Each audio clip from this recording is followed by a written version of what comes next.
What's up guys, welcome to Voicey here. This is your really sore host, Captain Zach, and today's subreddit is r/EntitledParents. Don't forget to like, subscribe, and hit that bell to never miss an episode. This story's called, My 26-year-old freeloading sister wants to press charges against me. This is more of an entitled sister story or something along those lines. I just needed a place to share this. It happened a couple of hours ago and I didn't know where to put it. Backstory. My 25 or 26-year-old sister stopped paying rent at her apartment and started to freeload at our place and caused many problems when she started to live with us, such as eating all the food in the house and never buying anything back even though she works. Now she has a 1-year-old son who I love dearly. My sister, who lost $100, was looking around for a bit but couldn't find it. When my mom came home, she asked about the situation. My sister said that someone stole her money and if she wasn't given compensation, she would start to steal money from everyone in the house.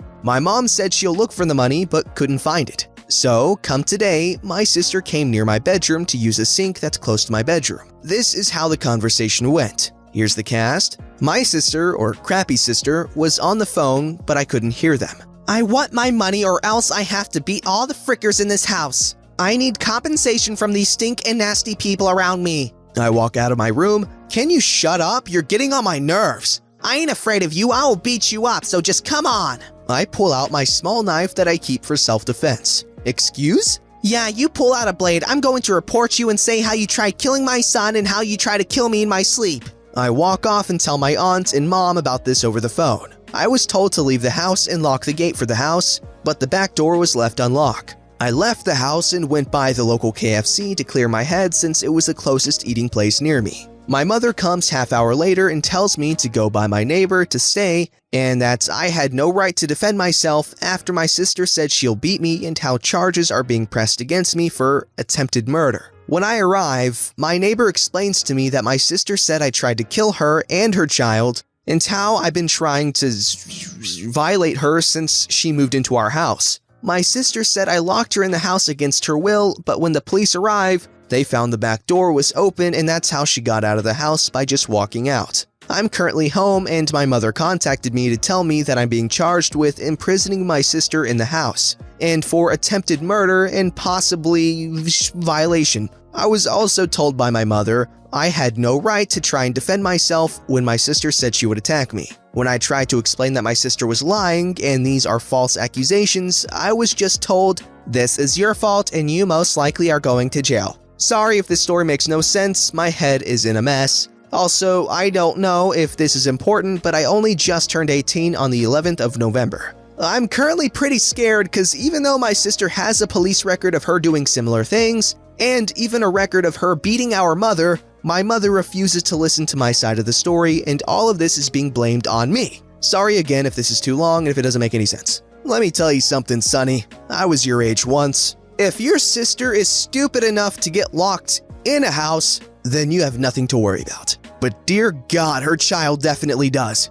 This story is called The Long Walk. This happened a long time ago to me, but it still makes me chuckle. Here's our cast iron skillet. There's me, wife, entitled mother, child, kids, my two, at the time, young ones. You know how it is with young kids. They see a Thomas the Tank ride or whatever outside the supermarket entrance and plead for a go on it. My wife volunteered to give the kids a go on the ride whilst I take the trolley back to the car and unload the shopping. Busy loading up the car, I hear a voice behind me. It's entitled Mother and Child. This parking space is for families with small children, not for you. I've had to park over there. Somewhere about a 10-second walk away. You should be ashamed. My kids are over there with my wife on the ride. Of course they are. Sarcasm mode cranked up to 11. Entitled Mother and Child then disappeared into the shop. Me? Absolutely fuming. It takes a lot to wind me up. I finish loading up and walk up to my wife.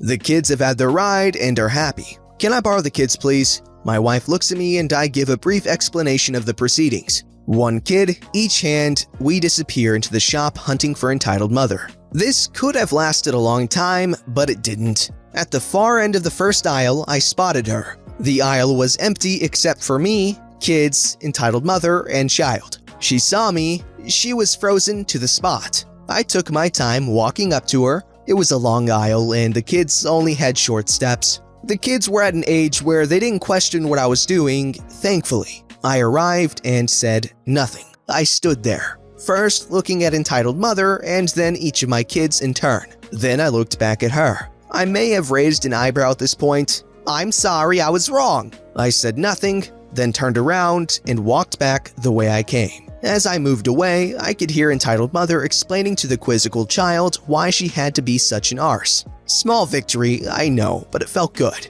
Now that I'm a grandparent, it grinds my gears to see fit, single people selfishly park in disabled or parent and child spaces because they are too lazy to walk a few extra yards. But of course, being British, I just internally seethe with righteous indignation and consider writing to my MP telling him something should be done. Well, that's just... I don't know, that just sounds like a bit from Malcolm in the Middle, like something Lois would do, or I don't know. It's just funny, and I appreciate how this guy didn't trash talk the entitled mother too much because, honestly, she didn't seem too entitled there. At all, really. Because, as far as she knew, she saw someone parking in the wrong spot and she called him out for it. Albeit it was out of, laziness, but she called him out for it and she admitted she was wrong when he confronted her with his children, without even having to be told anything. So in conclusion, Spider-Man 1 is the best Thanksgiving movie for you and your family. This story's called Karin Tries to Rip My Teeth. Everything is true. There will be a pinch of exaggeration mixed with this post. If you want proof of my retainers, I can show you. Here's the cast. There's me, Karin, daughter of a cockroach, granddaughter of snake. Chad, a snake in the making. Context. I am currently wearing retainers for both my upper and lower teeth. During food ingestion, I have to remove it to make my life easier. Me and my family had gone to the USA to visit my uncle in the June holidays. It was a dark and gloomy evening. The clouds looked ominous. I was power walking to the convenience store to buy some eggs and milk. The store stood out like a beacon in the dark. Cool, stale air greeted me as I opened the creaky metal door. It was barren, save for the cashier, Karin, and her red-shirted Chad. I quickly located the eggs and milk, but was seduced by this candy whose name shall not be uttered, lest they be cursed with a taste of night soil for eternity. The candy pulled me closer and closer, covering me in its delicious embrace. I took my chance and bought it along with the mundane milk and eggs. After purchasing the item, I took out the retainers from my mouth and put them in my box when I saw Mr. Chad looking at me ominously. I took out the candy and asked him if he wanted one. The boy surprisingly said no. Something felt amiss. My gut instinct said, and I quote, "Night soil is going to strike this electric air circulator." I cautiously put the delectable candy in my mouth and rolled it around to ensure every bit of the succulent taste is spread to every bit of my red tongue till every place turns brown. Afterwards, I washed it down with a sip of refreshing water from my bottle. I took care to remove every last bit of chocolate from my mouth. During this candy trance of mine, the boy was gone. I fished out my retainers and put them back in my mouth. Suddenly, the hair in my neck stood up. I could feel the evil spirit standing behind me waiting to drag me to the pits of hell. When I turned around, I saw nothing and gave a sigh of relief and turned back around. When I saw her, a creature of the dark was standing right in front of me. My heart jumped out of my stomach. I could feel the temperature drop a few degrees. The sight was too scary to be properly described. A demon-like creature who looked like the love child of a cockroach and an alligator was standing before me. My hair was pleading to me to save it from the despicable sights it had witnessed. Behind the monstrosity stood Mr. Chad himself, staring at my soul with such an intensity no mortal had lived to tell his tale. The creature finally opened its maw and uttered a sentence. "I am Karin, and this is my son Chad. He saw that you had a pair of vampire teeth with you that you refused to give to him." "What? I have vampire teeth? I don't recall buying any. Is it perhaps this retainer?" I opened my mouth and pointed at it. "Yes, that's the one. Can you give my son that fake teeth? He desperately wants to be a vampire for Halloween. He is such a good boy, and I am sure he would treasure it, wouldn't you, sweetie?" "Yes, mommy dearest, I would treasure it forever." I, however, knew that they were just mere snakes in human skin. Lies were dripping out of their mouths like honey from a jar. Sorry, I can't give you that. It's not vampire teeth. It's meant to correct my teeth and was bought at a dental clinic. Anyway, isn't Halloween like 4 months away? Mommy, that mean he doesn't want to give me that teeth. He doesn't want to share. You know what, fine young man? How much was that teeth? $10? Here you go. She hands me a $10 bill. Stop right there. These teeth are worth $500. Okay? Anyway, I will not give you these teeth. How dare you? You will not leave this store until I get those teeth from you. A plan came to my brain. You know what? I'll give it to you only after we leave this store. It's too chilly here. Okay, but don't you dare run away. Chad, he is the fastest runner in his class and will catch up with you if you try escaping. We leave the store and walk to a grass patch near the road. I forced myself to vomit by putting my finger in my mouth. I retched onto the grass. Luckily, the vomit didn't hit anyone. I then took the retainer out of my mouth. It was dripping with the contents of my stomach and the recently eaten candy. Ew, Mommy, I don't want that. It's disgusting. It smells. What the hell are you, sick in the head or what? Take that bloody disgusting thing away from me, you freak. But these are the teeth you wanted. See how beautifully it sparkles and how wonderful the smell oozing from it is? I was disgusted, but I had to stay strong. By repeating, night soil will be more torturous than this. No, I don't want that. Don't you dare come near me anymore. You can keep your teeth, you sick creep. Come, Chad, let's go home and get away from creeps like that piece of dookie. Karin and Chad left the scene. The police were not called. I washed the retainer with water before putting it in the box. No one came after me either. I walked back to my uncle's house quickly, and he gives us the definition of night soil, which is human excrement collected at night from buckets, cesspools, and privies. This story's called Entitled Mom Doesn't Take No for an Answer. No, ma'am, your kid can't use my tablet. Wow, I did not think I'd ever be posting here, but here we are. Characters: Entitled Mother, Entitled Kid, the beautiful little angel, and me, yours truly. So the deadline for my art project is approaching and I'm spending more and more time at a cafe drawing on my tablet. People leave me be for the most part. Some curious and ask questions, but none bother me too much until today. In comes Entitled Mother with her little gremlin. The entitled kid immediately starts screaming and running around. Well, she's just a kid, so I can understand that. Entitled Mother, of course, does nothing to calm her daughter. The kid eventually spots me drawing and runs up to watch. She stands there for a solid 2 minutes while the mom is ordering. Her staring does make me uncomfortable, but hey, she's just a kid. So I smile at her and keep drawing. Entitled Mother comes up to us and starts talking to Entitled Kid in this baby talk like, "Look, what is this lady doing? Is she drawing?"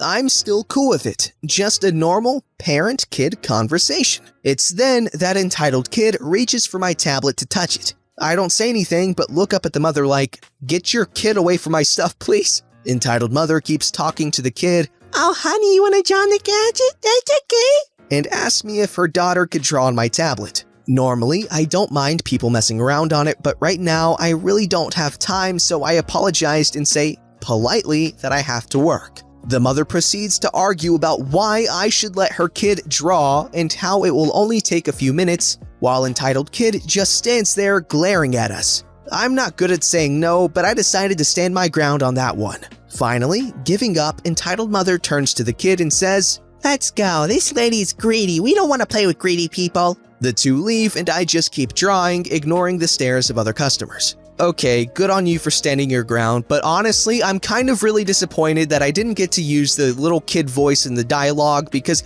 I just made the little kid character voice and I haven't been able to use it very much because it's only in the cast list and they don't put the kid character in the story for some reason. So I'm stuck feeling like an idiot because I made this voice and I'm like, hey, that's pretty good, it's a pretty good little kid voice, you know? But then they don't include him in the story and it's just upsetting. I'm sorry.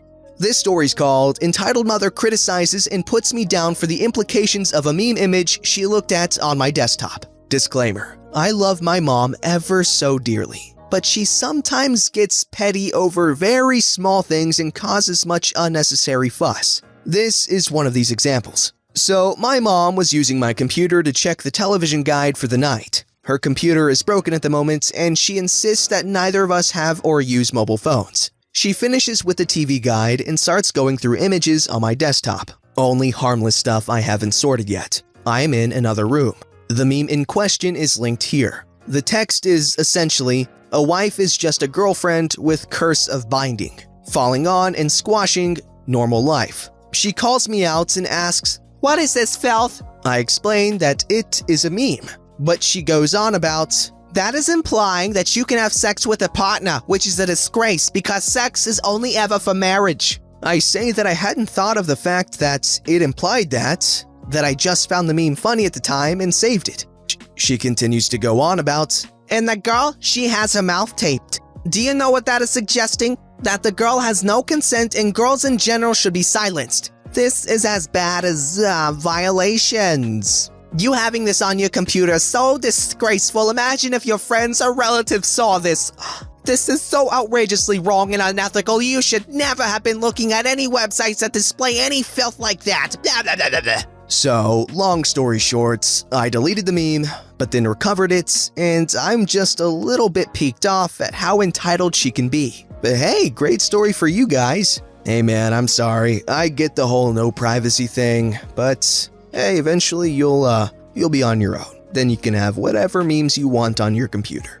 This story's called Epic Steals Car. I'm 18 years old and still living with my parents. I pay rent and work full-time, but they still constantly go through my room and monitor my comings and goings. I recently found a tracker in my car and took it out, which is what started this whole event. My mom blew up the night I came home from work after having removed the tracker. Apparently, it is for my own safety and only there for emergencies. How did you know it was gone so quick though? The next day, I went to start my car and it didn't even make a noise. Spark plugs and a bunch of other parts were removed from the engine of the car I 100% paid for until I put the tracker back. Can't get to work in time, now currently writing this from the bus. Wow, how in tune with the previous story. Okay, that's horrible. Voicey veterans, I ask you to confirm one thing for me. Is it illegal what they're doing? He's 1, an adult. He's 2, independent, because he's paying rent, so they can't claim him as a dependent. And also, that was his property that they essentially destroyed, temporarily. Don't forget to like, subscribe, and hit that bell to never miss an episode.